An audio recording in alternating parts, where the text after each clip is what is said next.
अभी हमारे पास जो डाटा निकल के आया था उसमें हमने देखा था संयोजकता के आधार पर क्या निकला, सूत्र, यौगिक के सूत्र को लिखना। जैसे हमने माना कि हम दो एलिमेंट लेते हैं, दो तत्वों को ले लेते हैं, जिसमें पहला तत्व आपके सामने आ जाता है क्या, ए, दूसरा तत्व क्या है, जिसका अगर हमें संयोजकता देखा जाए तो ए को संयोजकता कितना रखते हैं, 3, बी का कितना रखते हैं, 2। तो इसका यौगिक सूत्र जब भी लिखेंगे बेटा, यौगिक का सूत्र कैसे निकलेगा, कुछ करने की जरूरत नहीं, बस ए का क्रॉस मल्टीप्लिकेशन 2 के साथ करिए और बी का क्रॉस मल्टीप्लिकेशन 3 के साथ, मतलब इन दोनों का क्रॉस मल्टीप्लिकेशन कर दीजिएगा तो यौगिक का सूत्र निकल जाएगा।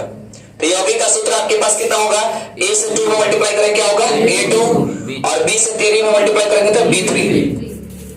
कुछ बच्चे बोलेंगे सर इसको हम 2A और 3B लिख सकते हैं, लेकिन बेटा हमें परमाणु के रूप में लिखना, हम सभी को पता है कि जो परमाणु नीचे की ओर लटका रहता है परमाणु होता है। यहाँ पर ए का कितना परमाणु, 2, बी का कितना परमाणु, 3 परमाणु। इसके साथ साथ अभी जस्ट हमने सीखा द्विअंगिक यौगिक को सूत्र, द्विअंगी यौगिक के सूत्र को लिखना है। तो उससे पहले द्विअंगी यौगिक क्या होता है इसको समझना पड़ेगा। तो आप समझिएगा द्विअंगी यौगिक किसे कहते हैं बेटा, तो आपने लिख रखा है, डेफिनेशन में लिखवा रखा है कि वैसे यौगिक दो अलग अलग तत्वों से मिलकर बने हुए यौगिकों को क्या कहते हैं, द्विअंगिक यौगिक कहते हैं। जैसे आप एग्जांपल होता है HCl, बोले तो हाइड्रोक्लोरिक अम्ल। अब बात करें कार्बन डाइऑक्साइड, तो इसमें कार्बन एक अलग है, ऑक्सीजन में क्या मतलब दो अलग अलग तत्व मिल रहे हैं कि नहीं मिल रहे हैं। CO हो सकता है, CO बोले तो कार्बन मोनोऑक्साइड, इसके साथ साथ जल भी हो सकता है H2O। इसके अलावा तमाम भी एग्जांपल आप ले सकते हैं, NaCl ले सकते हैं, सोडियम क्लोराइड हो सकता है, सोडियम क्लोराइड के साथ साथ हाइड्रोजन ब्रोमाइड हो सकता है। बहुत से एग्जांपल बेटा करोड़ों अरबों में इसका एग्जांपल हो सकते हैं। तो अभी ध्यान रखिएगा कि जब भी यौगिक का सूत्र लिखिएगा संयोजकताओं को केवल क्रॉस मल्टीप्लिकेशन कर दीजिएगा, तिर्यक को गुणा कर दीजिएगा, तिरछा से गुणा कर दीजिएगा तो क्या निकल जाएगा, यौगिक का सूत्र निकल जाएगा।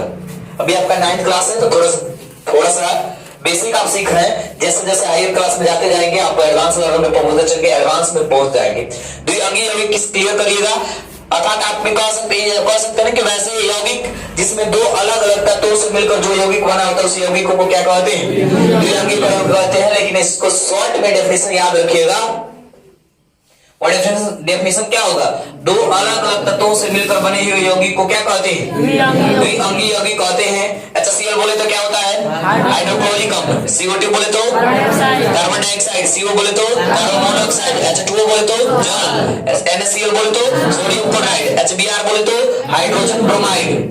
कोई तकलीफ है किसी बच्चे को, बोलिएगा। अब नहीं तकलीफ है तो हम नेक्स्ट हेडिंग की ओर बढ़ते हैं। लगाइए वाला हेडिंग आप सभी लोग।